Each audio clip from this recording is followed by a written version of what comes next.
Alright guys, so today we're going to be jumping back into some more MX versus ATV All Out. We are going to be testing the upgraded chassis. One bike will have the upgraded chassis, one will not. The bikes are tuned exactly the same besides the chassis upgrade. And I know that if you were going to do that, there's better ways to tune them, but for the sake of having them identical, I decided to do it this way. So we are going to test at a supercross track and then test at two different nationals, and I do feel like the nationals is gives us a better reading or shows the difference a lot more. Alright guys, so this Honda is the bike that is going to have the chassis upgrade. The Kawasaki will not. And we're at Anaheim. I wanted to find a really easy supercross track so that I could run basically the same lap and not feel like, oh, well, on this bike he hit a better line or whatever the case may be. That's why we're here at Anaheim, and it's not that 4957. That 4957 was when the Honda, you could put on that Pro Circuit exhaust, and it was like the bike was way heavier and way faster. So that's from then. That is not from now. And yeah, so they also did make some changes. I don't know if I mentioned this, but they did make changes to the original tracks or all the tracks in the game a little bit. I do feel like Anaheim looks a little bit different. That sand section definitely looks different. The lighting appears to be a bit different, so really good job on that too. But we turn a 55, what is that, 93? 55, 93. I'm looking at it in a really little window in my video editor here. And now we are switching over to the Kawasaki.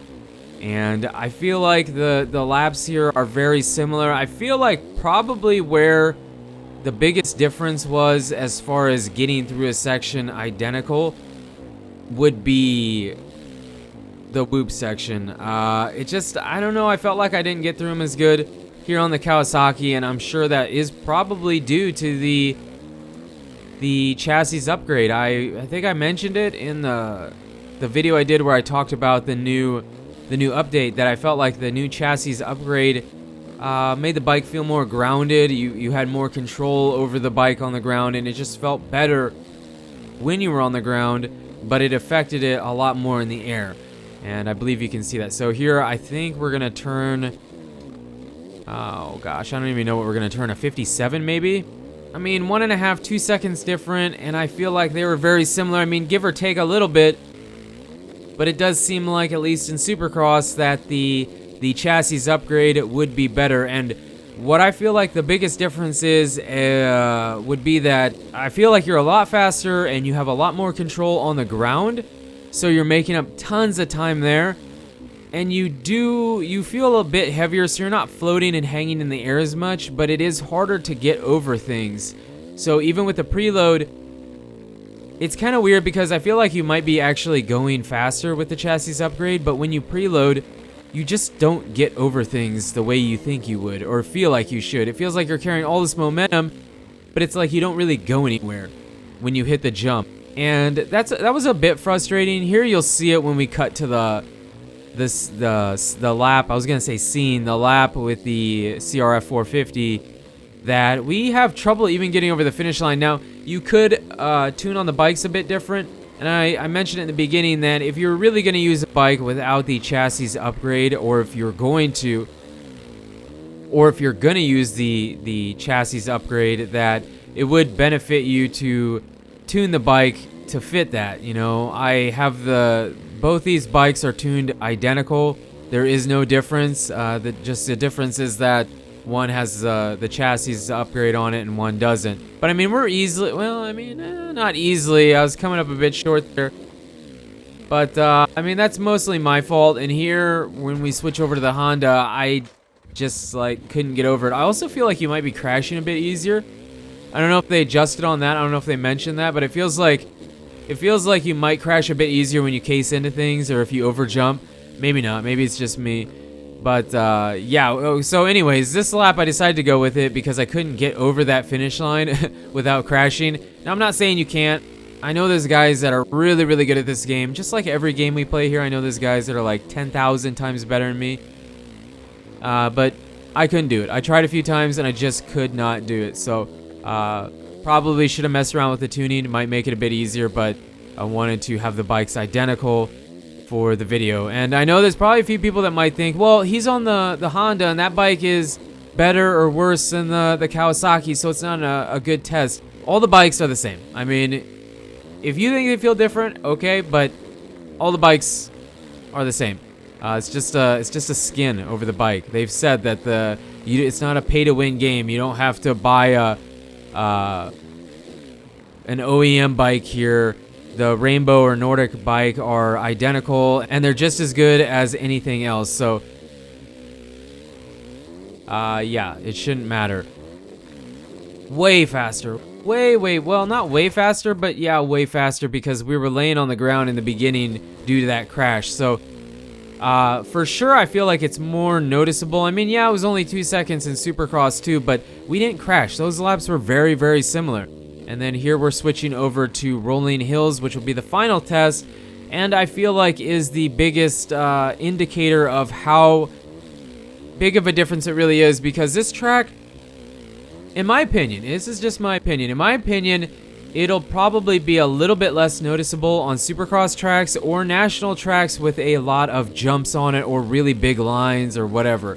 I feel like it'll be a little bit less noticeable and maybe even itself out if you don't want to use the chassis upgrade versus if you do.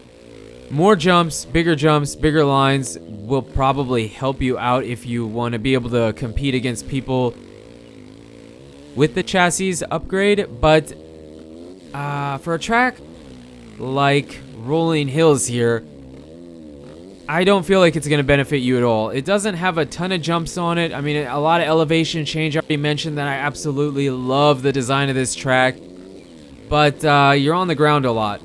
It's rough, it's rutted, it's elevation change, but for a person that wants to use the chassis upgrade, this is the kind of track that is really going to benefit you. You're really going to make up and gap people or anyone you're playing with on a track like this with the chassis upgrade. Now, keep in mind, you also can, you don't have to have the upgrade so extreme, kind of like I have it. You can do a little bit, you can go to the left instead of the right. I mean, you can tune it a lot of different ways here, but I'm just trying to show you if you were to extreme tune on it to the right side, this is kind of what it would be like. So what did we turn? We turned a 142.87, so not bad. I believe they said a heater would be like a 136, so that's pretty fast. That's actually really fast. But now we're switching over to the Kawasaki, and without the chassis upgrade. And a lot of this stuff, I mean, I was having to preload pretty heavily. Excuse me. I was having to preload pretty heavily with the chassis upgrade on the Honda.